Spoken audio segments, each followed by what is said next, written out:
Good morning everyone. आज हम discuss करने वाले हैं class 12 first unit first chapter. चलिए प्रारंभ करते हैं।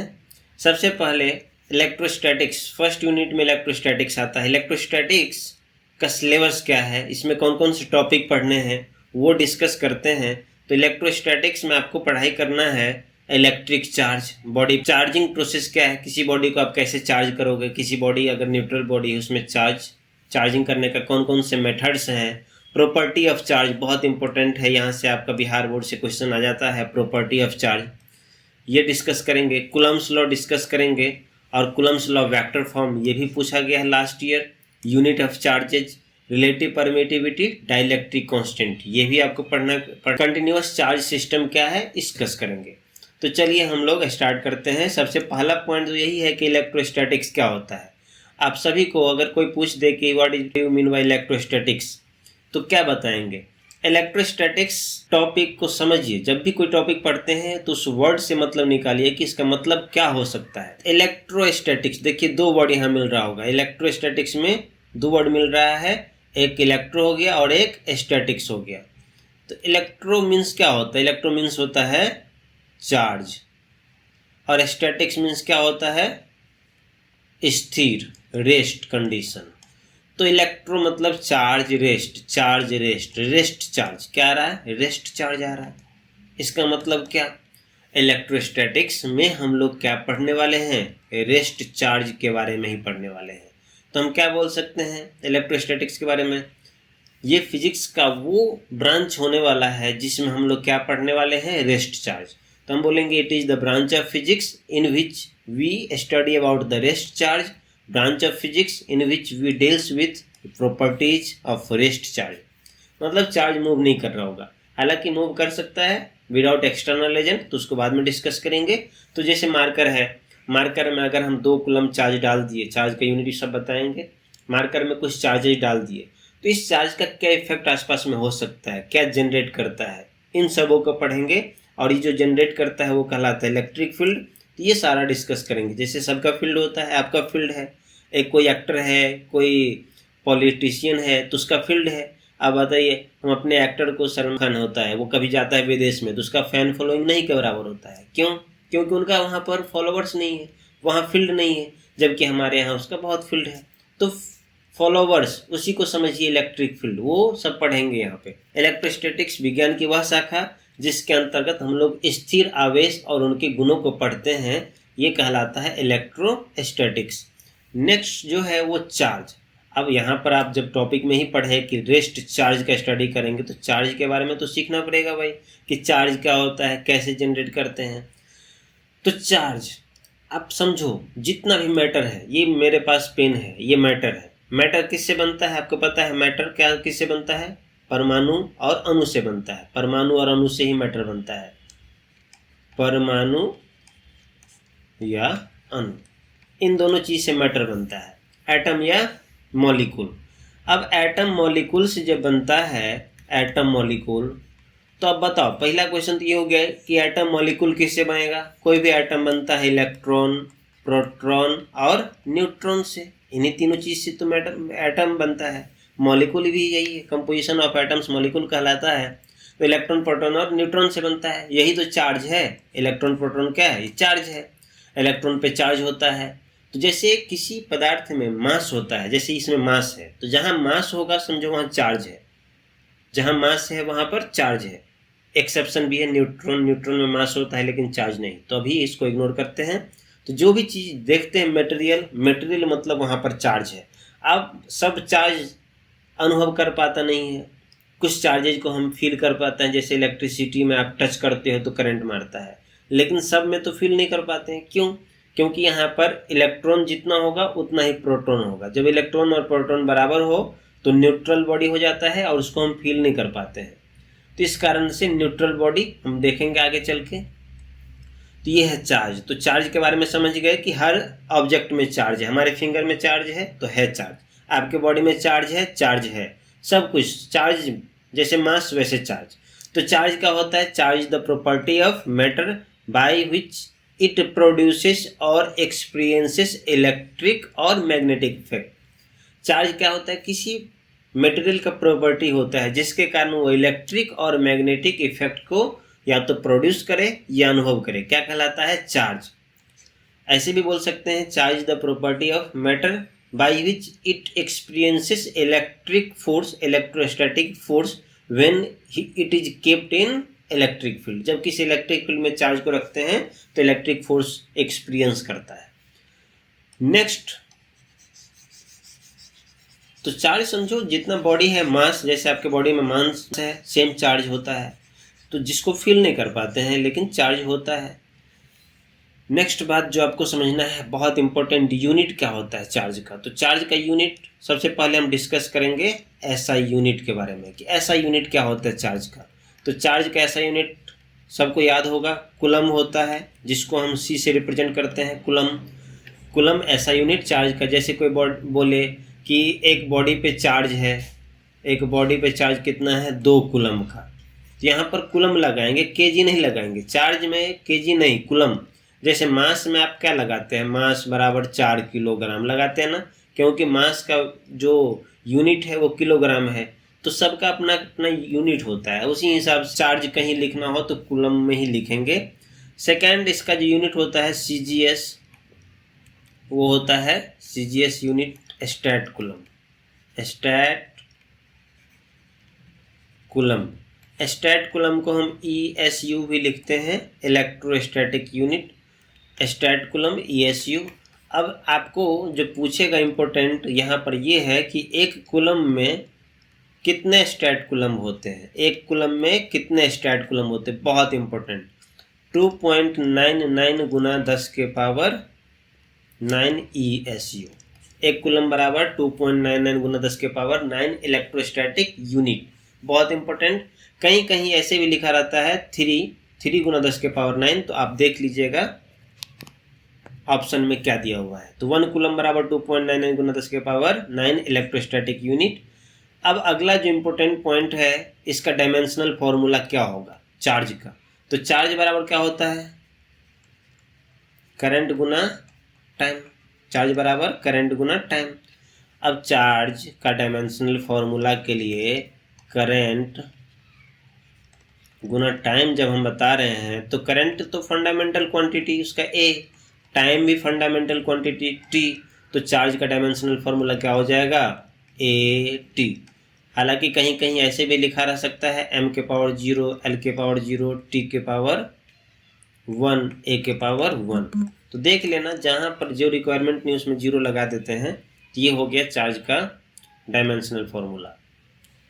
चार्ज के प्रकार, चार्ज कितने प्रकार के हो सकते हैं? चार्ज 2 प्रकार के, अकॉर्डिंग टू नेचर चार्ज के 2 प्रकार। पहला पॉजिटिव चार्ज, दूसरा नेगेटिव चार्ज। अब पॉजिटिव चार्ज और नेगेटिव चार्ज का क्या कंसेप्ट है उसको समझिए। पॉजिटिव चार्ज किससे आता है? पॉजिटिव चार्ज आता है प्रोटॉन से। प्रोटॉन में कौन सा चार्ज होता है? पॉजिटिव। कितना चार्ज होता है प्रोटॉन में? सबको याद करना है, 1.6 गुना 10 के पावर -19 कूलम प्लस का। और इलेक्ट्रॉन होता है, इलेक्ट्रॉन में कौन सा चार्ज? निगेटिव।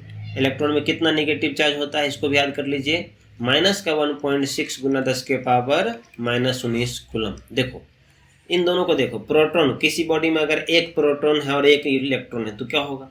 जितना पॉजिटिव चार्ज उतना निगेटिव। एक हाथ में मुझे 10 रुपया, दूसरे हाथ में -10 रुपया, तो दोनों मिला देंगे तो क्या हो जाएगा? 0।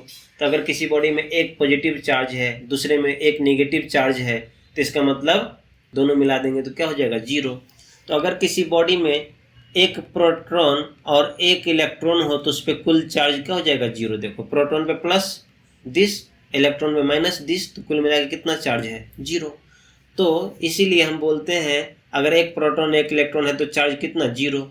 इसी प्रकार से 2 प्रोटॉन और 2 इलेक्ट्रॉन है तो भी चार्ज 0। जितना प्रोटॉन उतना इलेक्ट्रॉन रहे तो चार्ज 0।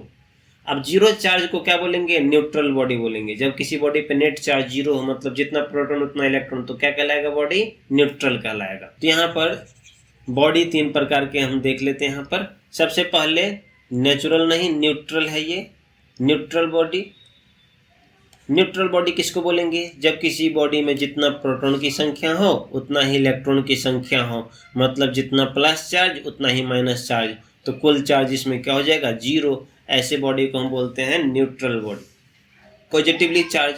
अगर हम प्रोटॉन की संख्या ज़्यादा कर दें इलेक्ट्रॉन से, 10 प्रोटॉन है और 5 ही इलेक्ट्रॉन है, अगर 10 प्लस चार्ज हो और 5 माइनस चार्ज हो तो कितना चार्ज आ जाएगा? +5। तो ऐसे बॉडी क्या कहलाता है? Positively charge. जब प्रोटॉन की संख्या देखिए ज़्यादा है किससे? इलेक्ट्रॉन से, ऐसे बॉडी क्या कहलाते हैं? पॉजिटिवली चार्ज बॉडी कहलाते हैं। दूसरा, अगर हम इलेक्ट्रॉन की संख्या ज़्यादा कर दें, माइनस मतलब मान लेते हैं 10 इलेक्ट्रॉन है और 5 प्रोटॉन है, तो इलेक्ट्रॉन पे निगेटिव, प्रोटॉन पे पॉजिटिव, अब क्या हो गया? Minus electron. इसका मतलब यहाँ पर निगेटिव चार्ज आ गया। तो ऐसे बॉडी को क्या बोलेंगे? Negatively charge. जब इलेक्ट्रॉन की संख्या क्या हो? ज़्यादा हो, किससे? प्रोटॉन से। ऐसे बॉडी को क्या बोलोगे? निगेटिवली चार्ज बॉडी बोलोगे। अच्छे से देख लो। तो ये हो गया बॉडी, चार्जिंग ऑफ बॉडी। किसी बॉडी को चार्जिंग का क्या क्या कारण है, क्यों चार्ज होता है, वो देखते हैं। चार्ज क्यों होता है, चार्ज कैसे कर सकते हैं? तो मान लेते हैं कोई बॉडी था, ये बॉडी है, इसमें इनिशियली जैसे मार्कर है, मार्कर का मान लेते हैं, मेरे मार्कर में 10 प्रोटॉन और 10 इलेक्ट्रॉन है। मान लो इसमें 10 प्रोटॉन है और 10 इलेक्ट्रॉन है। अब ये तो चार्ज नहीं हुआ, क्योंकि जितना प्रोटॉन उतना इलेक्ट्रॉन, मतलब कुल चार्ज क्या हो गया? 0। तो ये तो चार्ज नहीं हुआ, तो चार्ज कैसे करें? तो अब क्या करते हैं, इसमें इलेक्ट्रॉन या प्रोटॉन की संख्या कम ज़्यादा करना होगा। तो इलेक्ट्रॉन और प्रोटॉन की संख्या कम ज़्यादा करने के लिए किसको आप रिमूव कर सकते हो, इलेक्ट्रॉन को या प्रोटॉन को? तो आप बोलोगे प्रोटॉन को, तो गलत बात। प्रोटॉन चूंकि न्यूक्लियस में होता है, उसको हम रिमूव नहीं कर सकते। 10 प्रोटॉन 10 इलेक्ट्रॉन या प्रोटॉन दोनों में हम सिर्फ इलेक्ट्रॉन को ही रिमूव कर सकते हैं। ऐसा क्यों? देखो, ये एटम का कोई तो प्रोटॉन रहता है सेंटर में और इलेक्ट्रॉन रहता है आउटर सेल में, तो इलेक्ट्रॉन ही बाहर निकल सकता है, प्रोटॉन बाहर नहीं निकल सकता है। तो सिर्फ इलेक्ट्रॉन का ट्रांसफर ही हो सकता है, प्रोटॉन का ट्रांसफर नहीं हो सकता है, क्योंकि प्रोटॉन कहाँ होता है? प्रोटॉन होता है सेंटर में, न्यूक्लियस में होता है, और न्यूक्लियस में न्यूक्लियर फोर्स से बाउंडेड होता है, और न्यूक्लियर फोर्स बहुत स्ट्रॉन्ग फोर्स होता है, इससे प्रोटॉन बाहर नहीं निकल सकता है, न्यूक्लियर फोर्स से बाउंडेड है वो। Transfer of electron is responsible for charging of body, simple याद रखिए। अब ट्रांसफर ऑफ इलेक्ट्रॉन आप तो बोल दिए, अब इस इलेक्ट्रॉन को ट्रांसफर कैसे करोगे? कैसे आप ट्रांसफर कर सकते हैं इलेक्ट्रॉन को? ये कोई पूछे तो क्या बोलोगे, बताओ? तो इलेक्ट्रॉन को ट्रांसफर एक बॉडी से, मान लेते हैं कोई बॉडी है हमारे पास, और ये बॉडी है, तो इसमें इलेक्ट्रॉन भी है और प्रोटॉन भी है, दोनों है। तो इससे हम इलेक्ट्रॉन को निकालना चाहते हैं बाहर, तो कितने मेथड हैं, कितने तरीके हैं? ऐसा तो नहीं है कि पकड़ के बाहर कर दिए। एटम तो है हमारे शरीर में, देखो एटम है, यहाँ भी इलेक्ट्रॉन है, लेकिन बाहर नहीं निकाल पाते हैं। कैसे? तो इसको निकालने का तरीका होता है। कौन सा तरीका है? पहला तरीका है charging by friction, charging by conduction, charging by induction. 3 method है चार्जिंग करने का। चार्जिंग बाय पोलराइजेशन भी होता है, आप इंडक्शन पढ़ो, आपके एनसीईआरटी में दिया हुआ है। तो ये 3 तरीका है किसी बॉडी को चार्ज करने का। आप चार्ज करते हैं किसी बॉडी में, तो फर्स्ट मेथड है चार्जिंग बाय फ्रिक्शन। ये क्या होता है? फ्रिक्शन फोर्स पढ़े होंगे आप क्लास 11 में, रब करना फ्रिक्शन कहलाता है। देखो ऐसे रब कर रहे हैं, क्या है? फ्रिक्शन है। तो चार्जिंग बाय फ्रिक्शन में क्या करते हैं, 2 मटेरियल को रब करते हैं। रब करने से एक बॉडी से इलेक्ट्रॉन ट्रांसफर होकर दूसरे बॉडी में चला जाता है। क्यों? क्योंकि हीट जनरेट होता है। इलेक्ट्रॉन के निकालने के लिए एनर्जी चाहिए, एनर्जी तो कहीं ना कहीं से आना चाहिए। तो कैसे एनर्जी आएगा? हीट जनरेट करके भी एक तरीका है। तो 2 मटेरियल को रब करते हैं, तो दोनों के बीच में फ्रिक्शन के कारण हीट जनरेट होता है, जिससे एक बॉडी से इलेक्ट्रॉन का ट्रांसफर दूसरे बॉडी में हो जाता है, जिससे इलेक्ट्रॉन रिलीज होगा, उसमें आ जाता है पॉजिटिव चार्ज। जिस मटेरियल में बॉडी में इलेक्ट्रॉन इन हुआ, एक्सेप्ट किया उस इलेक्ट्रॉन को, उसमें आता है नेगेटिवली चार्ज। तो ये जो प्रोसेस है वो कहलाता है charging by friction. Frictional electricity is electricity produced by drawing of 2 suitable bodies and transfer of electron from one body to another. अब ये बड़ी बात है कि 2 सुटेबल को ही हम ट्रांसफर, किसी जैसे कि हम दोनों रब करेंगे तो नहीं हो पाएगा। सुटेबल जो इलेक्ट्रॉन को डोनेट कर सके, और एक वो जो इलेक्ट्रॉन को एक्सेप्ट कर सके, तभी होता है सुटेबल। तो ऐसे सुटेबल मटेरियल को रब करने से ही फ्रिक्शनल चार्जिंग आता है। नेक्स्ट, अब फ्रिक्शनल चार्जिंग में कुछ आपको कॉम्बिनेशन बता रहे हैं, उसको याद रखिएगा। जैसे कि देखिए, आप कभी कभी देखे होंगे, कॉम्ब करते हैं, कंघा करते हैं, तो कॉम्ब बाल को अट्रैक्ट करता है, ऐसे देखे होंगे। ऐसा क्यों होता है? वो भी इसी कारण से होता है। तो सबसे पहले जब ड्राई हेयर है, ड्राई हेयर में और कॉम्ब है, इन दोनों को देखिए, दोनों में इनिशियली जितना positive charge, positive positive positive, उतना ही नेगेटिव चार्ज, दोनों में सेम है। और ये हेयर का एक पार्ट है। यहाँ कॉम्ब में देखिए पॉजिटिव 3 नेगेटिव, ये दोनों सेम है। कब? फ्रिक्शन से पहले। जब दोनों को रब किए, रब करने के बाद देखिए आपके हेयर में पॉजिटिव चार्ज, रब करने के बाद जब फ्रिक्शन करवाए, बाल को ऐसे ऐसे किए कंघा के साथ, तो क्या हुआ? आपका बाल में देखिए 3 पॉजिटिव चार्ज तो वो है ही, लेकिन इलेक्ट्रॉन जो 3 था इनिशियली, 3 से घट के हो गया 1, मतलब इसने क्या किया? इलेक्ट्रॉन को डोनेट किया। किसको? कॉम्ब को दे दिया। तो इनिशियली वो क्या हो गया? कॉम्ब में आ गया। देखिए नीचे है, देखिए कॉम्ब में कितने इलेक्ट्रॉन हो गया? कॉम्ब में इलेक्ट्रॉन की संख्या 1 2 3 4 5। 2 इलेक्ट्रॉन कहाँ से? बाल से 2 इलेक्ट्रॉन किस में आ गया? कॉम्ब में। तो यहाँ पर जो हम रब किए हैं वहाँ पर चार्जिंग बाय फ्रिक्शन है। तो यहाँ से आप समझ सकते हैं बाल में कौन सा चार्ज आ गया? पॉजिटिव। और कॉम्ब में कौन सा चार्ज आ गया? नेगेटिव। इस कारण से देखिए बाल में प्लस चार्ज, कॉम्ब में माइनस चार्ज। अब प्लस माइनस क्या करता है? Attract each other. तो यहाँ पर क्या हो गया? बाल आपके कंघी की तरफ आकर्षित हो गया। इस कारण से आप ये अनुभव करते होंगे घर में भी कि आपका बाल कंघी की तरफ आकर्षित हो रहा है। ये चार्जिंग बाय फ्रिक्शन। कुछ कॉम्बिनेशन, अगर ग्लास को सिल्क के साथ ऑब्जेक्टिव में पूछा जा सकता है। ये क्वेश्चन आप देख लीजिए, ग्लास को सिल्क से रब करेंगे तो ग्लास में आएगा पॉजिटिव चार्ज, जबकि सिल्क में आएगा नेगेटिव। वूल, फेनाइल, कोएम्बर, एबोनाइट, रबर, प्लास्टिक, इन सबों के साथ रब करते हैं तो इस दोनों में आ सकता है पॉजिटिव, लेकिन इसमें आएगा नेगेटिव चार्ज। अगर कोई बोले कि प्लास्टिक को वूल या फेनाइल से हम रब किए तो प्लास्टिक में कौन सा चार्ज आएगा? नेगेटिव। रबर में कौन सा चार्ज? नेगेटिव। एबोनाइट रॉड में कौन सा चार्ज? नेगेटिव। एम्बर में कौन सा चार्ज? नेगेटिव। तो आप नेगेटिव का एक कॉम्बिनेशन याद कर लीजिए, पॉजिटिव का एक कॉम्बिनेशन याद कर लीजिए। वहीं एबोनाइट को रब करेंगे पॉलीथीन के साथ तो एबोनाइट में आ जाएगा पॉजिटिव चार्ज, पॉलीथीन में आ जाएगा नेगेटिव चार्ज। ड्राई हेयर, अभी बताए, ड्राई हेयर को कॉम्ब से रब करोगे तो हेयर में कौन सा चार्ज? पॉजिटिव। और कॉम्ब में कौन सा चार्ज? नेगेटिव। कंघा में नेगेटिव, हेयर में पॉजिटिव। देख लीजिए यहाँ पर फिगर में भी दिख रहा होगा। Okay, next charging by friction complete हो गया। रबिंग एक्शन के द्वारा जो चार्ज का प्रोसेस है वो चार्जिंग बाय फ्रिक्शन कहलाता है। चार्जिंग घर्षण के द्वारा आवेशित करना, रब किए, एक बॉडी से दूसरे बॉडी में इलेक्ट्रॉन का ट्रांसफर हुआ, ये होता है चार्जिंग बाय फ्रिक्शन। सेकेंड है चार्जिंग बाय कंडक्शन। कंडक्शन मतलब होता है डायरेक्ट कंटैक्ट द्वारा, direct contact. Conduction means direct contact process. मतलब एक चार्ज्ड बॉडी है, दूसरा अनचार्ज्ड बॉडी है, उन दोनों को टच करवा दो, क्या हो जाएगा? Conduction. Charging by body by direct physical contact. Direct physical contact से जो चार्जिंग प्रोसेस होता है वो क्या कहलाता है? चार्जिंग बाय कंडक्शन कहलाता है। चलिए अब मान लेते हैं अपने पास कोई सब्सटेंस है,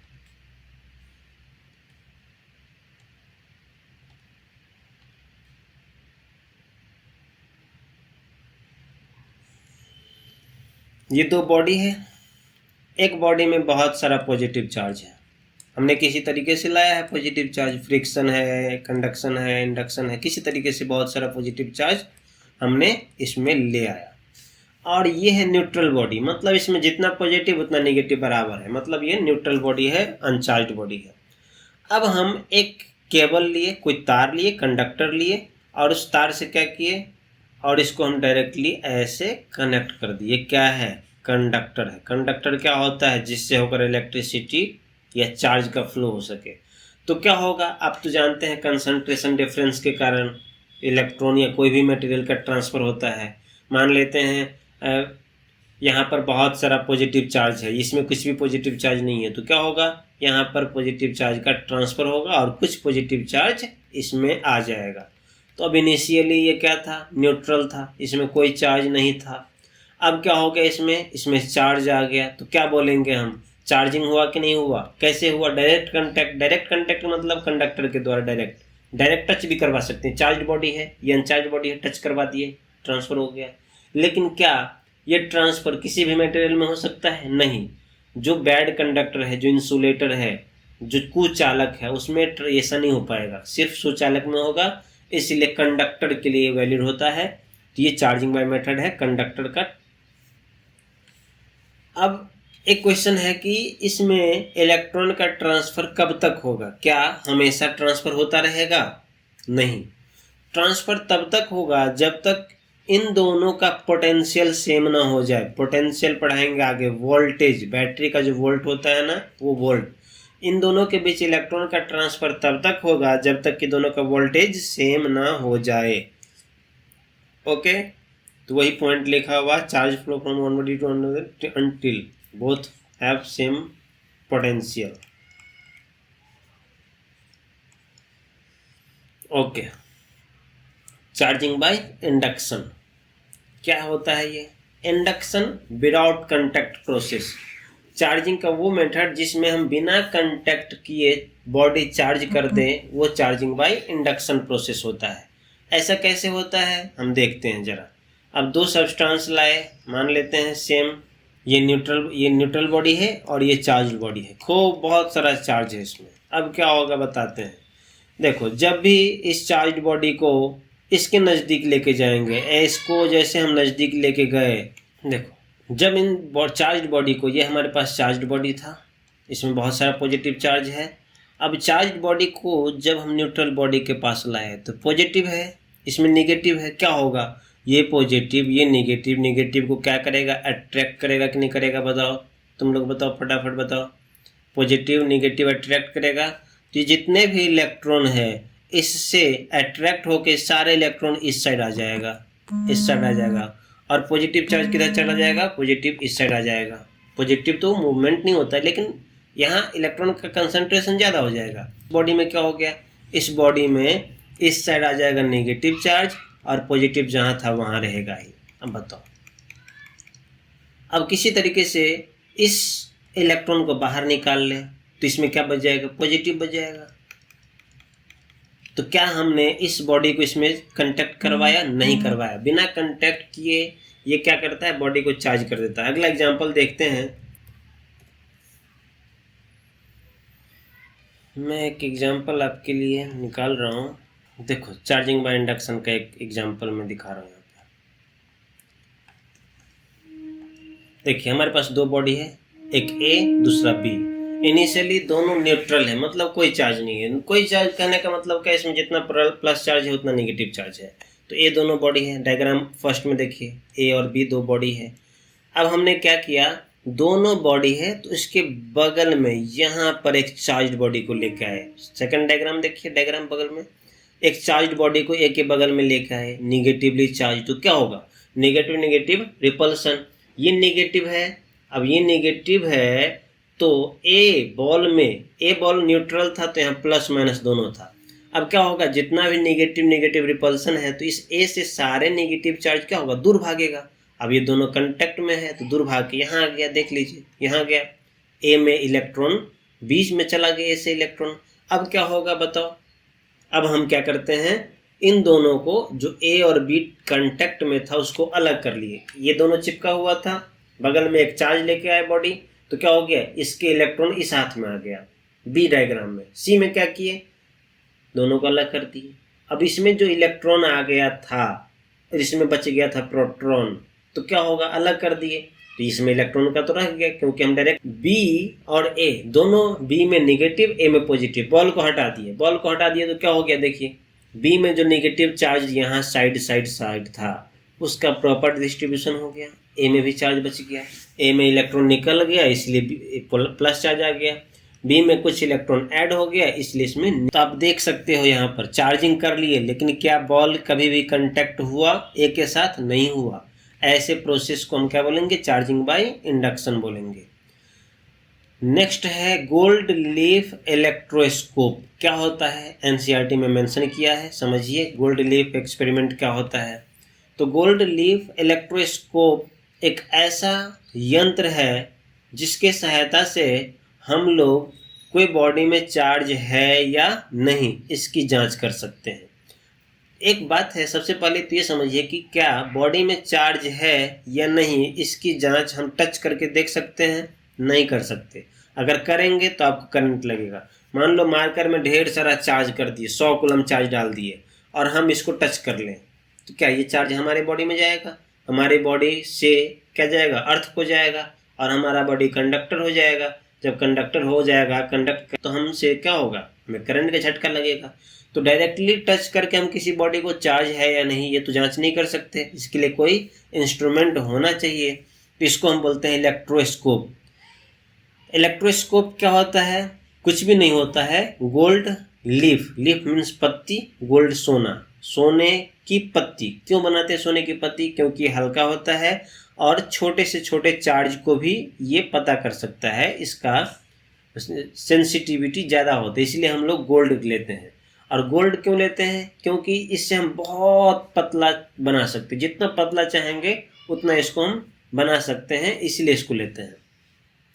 तो सबसे पहले एक ग्लास विंडो है, ग्लास चैम्बर हो गया जिसमें चारों साइड ग्लास रखा हुआ ताकि हम अंदर के होने वाले इंसिडेंट को देख सके।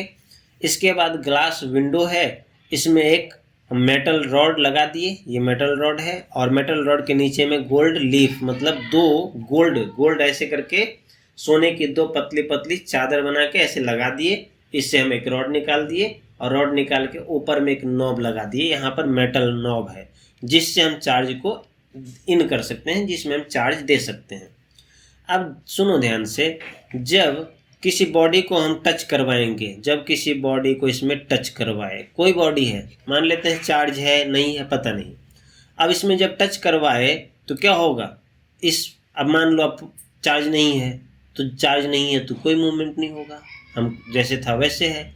लेकिन जब हम टच करवा रहे हैं किसी रॉड को, उसमें चार्ज है, देखते हैं यहाँ चार्ज है, तो चार्ज होगा तो ये चार्ज नॉब में आएगा। नॉब से चूंकि मेटल रॉड है तो नॉब से यही चार्ज कहाँ जाएगा? नीचे जाएगा और ये गोल्ड लीफ में आएगा। दो गोल्ड लीफ है, याद रखिए।